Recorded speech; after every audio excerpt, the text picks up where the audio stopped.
Bonjour à tous et bienvenue sur boursicoté.com pour cette nouvelle analyse technique Forex matières premières et crypto-monnaie avec une période de devise euro-dollar qui se stabilise sous sa zone de résistance des 1.1240.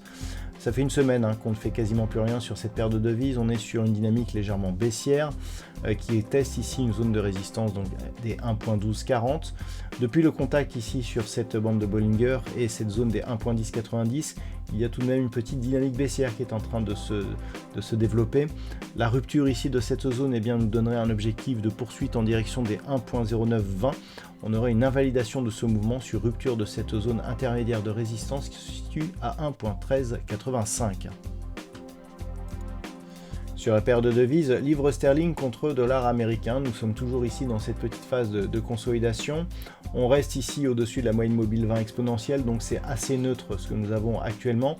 Et ça le restera tant que l'on oscille ici entre 1.3140 et cette zone ici des 1.3420 qui, je le rappelle, est une zone de résistance majeure d'un point de vue moyen-long terme.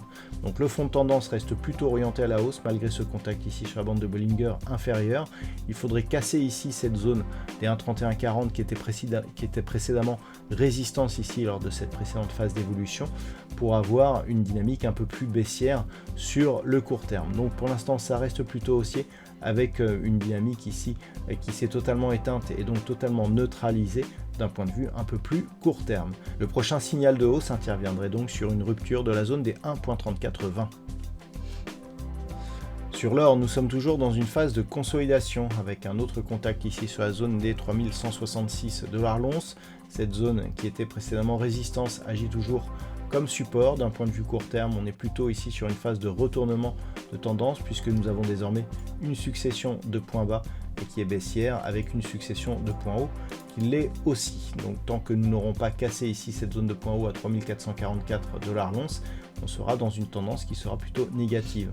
Une accélération pourra intervenir en cas de rupture de cette zone ici des 3166 $ l'once avec comme prochain objectif la zone ici des 2960 $ l'once. En cas de rebond, on pourrait revenir sur une neutralisation de cette dynamique baissière en cas de retour au-delà des 3290 $ l'once, ce qui pourrait anticiper un retour possible sur cette zone de record ici à 3500 $ l'once. Le brut léger américain reste lui aussi dans une dynamique neutralisée entre grossièrement 56 et 65 $ le baril. On est ici très proche des moyennes mobiles. Après avoir tenté ici un retour sur cette zone des 64,75, eh bien on revient ici sous la zone des 62 $ le baril. Donc globalement, c'est neutre tant que l'on évoluera entre ces deux niveaux. On aurait un signal de retournement qui pourrait provoquer une accélération sur rupture de cette zone qui correspond au point haut ici de cette séance du 23 avril.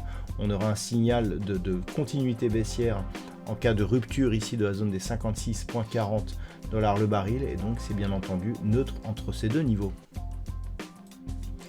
Et enfin sur le Bitcoin, après la hausse que nous avons connue ici suite aux premiers accords commerciaux, on reste ici relativement stable sur cette crypto-monnaie avec un support ici c'est des 102 000 $ pour un Bitcoin.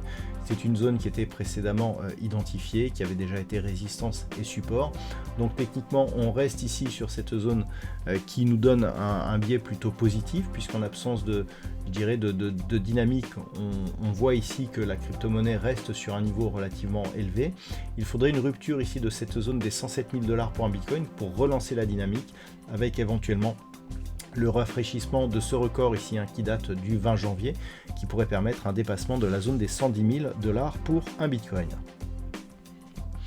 Voilà donc ce que l'on peut dire sur l'analyse technique de ces principaux actifs de marché. Je vous souhaite de passer une bonne soirée. On se retrouve dès demain pour d'autres analyses techniques, toujours sur le site boursicoté.com.